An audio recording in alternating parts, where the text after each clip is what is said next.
सुबह नींद से आँख खुलते ही ऐसा नेचुरल ब्यूटी देखने का सपना सभी का होता है।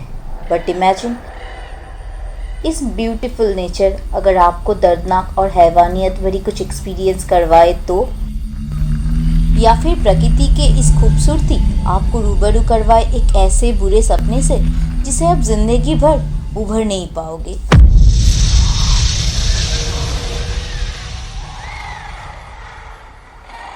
लंदन के मशहूर लिटरेचर रिव्यू सप्लीमेंट TLS के फेमस रिव्यूअर माइकल डीटा के मुताबिक ट्रू नेचर ऑफ रियलिटी को ना कभी विज्ञान समझ पाया है, ना इतिहास कभी उसे बयां कर पाएगा। पूरे मानव जाति के थॉट प्रोसेस से अनसुलझ इस सृष्टि के पीछे का खौफनाक सच को आज से लगभग 100 साल पहले HP लवक्राफ्ट आपसे रूबरू करवाई थी। इंसानों का सबसे ओल्डेस्ट एंड स्ट्रॉन्गेस्ट इमोशन है डर, और डर सबसे ज़्यादा रूबरू होता है अनसुनी और अनसुलझी रियलिटी से। इस थीम को बेस करके लवक्राफ्ट ने वर्ल्ड ऑफ लिटरेचर को एक यूनिक जॉनरा से परिचित करवाया था, कॉस्मिक हॉरर। आज का मेरा वीडियो कॉस्मिक हॉरर के राज से रूबरू करवाते हुए कुछ मूवीज़ के बारे में भी आपको बताएगा। जिसे नहीं देखा तो फिर क्या देखा। तो चलो ज़्यादा बातें ना बढ़ा के सीधा मुद्दे पे आते हैं, लेकिन उससे पहले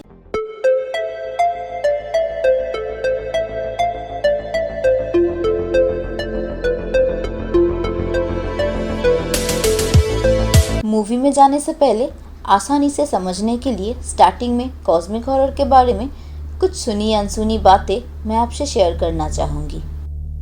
कॉस्मिक हॉरर या सुपरनैचुरल हॉरर या लवक्राफ्टियन हॉरर एक फ्यूजन है जो साईफाई और हॉरर का एक ब्लेंडिंग से जन्म लेता है। प्रैक्टिकली समझा जाए तो कॉस्मिक हॉरर वो स्मूदी है जो बनाया गया है साईफाई और हॉरर के ब्लेंडिंग से, और जो परोसा जाता है एक ऐसे ग्लास में जो रियलिटी ऑफ नेचर का डिस्ट्रक्टिव साइड के प्रोबेबिलिटी से बनाया गया है। इस कॉन्सेप्ट के मुताबिक इस पूरे ब्रह्मांड में नॉर्मल ह्यूमन डिजायर्स, इंटरेस्ट कुछ भी मायने नहीं रखता। ये कॉन्सेप्ट सपोर्ट करता है दुनिया में इविल फोर्स का भी कुछ अस्तित्व नहीं है। जो कुछ भी बुरा होता है वो एक्चुअल में एक कॉस्मिक एक्टिविटी है जो कि नॉर्मल ह्यूमन थॉट प्रोसेस के पल्ले नहीं पड़ता। खून, मांस, हड्डी से बनी हुई इंसान जो अपने दिमाग और सोच को ब्रह्मांड के सबसे पावरफुल मानता है, उसके प्रिविलेज को चूर चूर कर देने वाला ये कॉन्सेप्ट यूनिवर्स के उस पावर की गुणगान करता है जो कि इनेस्केपेबल है। इस बेहतरीन कॉन्सेप्ट के ऊपर और ज़्यादा क्लियरिटी के लिए आपको लवक्राफ्ट की लिखी हुई किताब को पढ़ना पड़ेगा, या तो सबसे आसान तरीका उनकी लिखी गई नॉवेल के ऊपर बेस करके बनाई गई मूवी आपको देखना पड़ेगा। वैसे तो कुछ मूवीज़ की लिस्ट मैं आज आपको दूंगी जो आपको डर के और एक वजूद से रूबरू करवाएगा।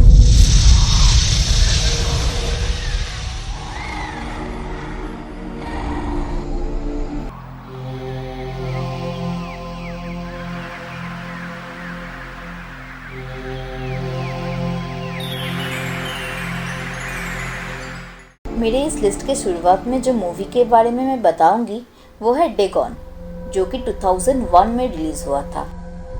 Famous fantasy movie maker Stuart Gordon के डायरेक्ट की गई ये मूवी लवक्राफ्ट के novel the shadow over Innsmouth और शॉर्ट स्टोरी डेगॉन के ऊपर बेस करके बनाई गई थी। ये movie famous Spanish actor Francisco Rabal की लास्ट मूवी थी जो कि उनके मौत के 2 महीने पहले रिलीज हुई थी। एक बोट के एक्सीडेंट की वजह से पॉल मार्स और उनकी गर्लफ्रेंड पहुंचते हैं स्पेन की एक कोस्टल टाउन इम्बोका पे, जहां रात में वो कुछ अजीब से ह्यूमन टाइप क्रिएचर से रूबरू होते हैं। खुद को बचाने के लिए पॉल को डेगॉन नाम की एक सी मॉन्स्टर की वर्शिप करना पड़ता है। नेक्स्ट जो मूवी के बारे में मैं बताऊंगी उसका नाम है the whisper in the darkness, जो 2011 में रिलीज हुआ था और जो सेम नेम की एक शॉर्ट स्टोरी के ऊपर बेस करके बनाई गई है।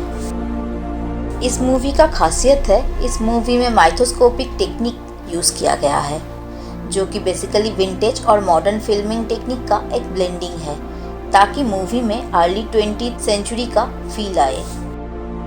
मिस्काटोनिक यूनिवर्सिटी के एक प्रोफेसर एल्बर्ट विल्मट वर्मोंट के पहाड़ी में मिली एक अजीब क्रिएचर के खोज में निकलते हैं, लेकिन खोज में उसे कुछ ऐसा पता चलता है जो ना कभी उन्होंने सोचा था, ना आप कभी सपने में भी सोच पाओगे। इस लिस्ट का अगला मूवी है नेक्रोनोमिकन द बुक ऑफ डेड, जो कि 1993 में रिलीज हुआ था। ये एक फ्रेंच अमेरिकन मूवी है जहाँ पे 4 कहानियाँ दिखाई गई है। The library, the drawn, the cold, whispers. The library story is the narrative of this movie, जहाँ लवक्राफ्ट को एक लाइब्रेरी में द बुक ऑफ डेथ नाम की ये बुक मिलता है, जहाँ पे ही ये बाकी तीनों कहानी लिखी गई थी।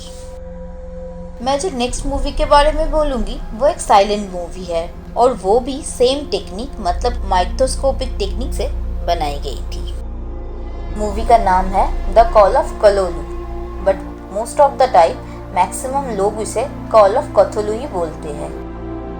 मूवी को इतना बेहतरीन तरीके से बनाई गई है कि आपको देख के नहीं लगेगा ये एक्चुअली 2005 में बनाई गई है।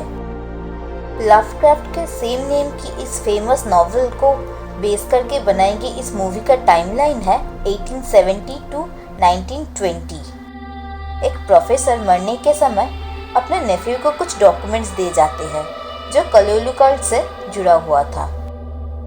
वो इस कल्ट के बारे में इन्वेस्टिगेशन शुरू करता है और आहिस्ता आहिस्ता एक ऐसे दलदल में वो फंस जाता है जहाँ से निकलना नामुमकिन था।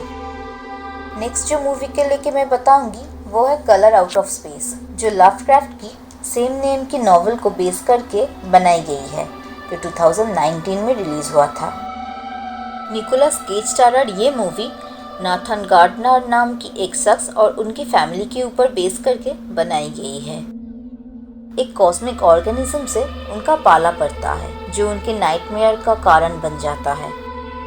सिर्फ यही नहीं, स्ट्रेंजर थिंग्स नाम की मशहूर वेब सीरीज और प्रोमेथियस नाम की फेमस मूवी लवक्राफ्ट के लिखी हुई नॉवेल से ही प्रेरित होकर बनाई गई थी।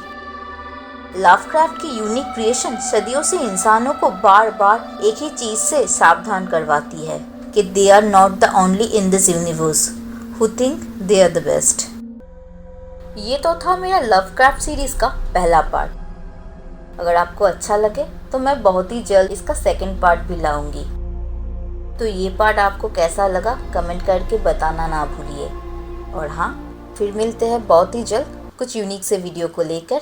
तो तब तक के लिए do take care of your families and stay safe.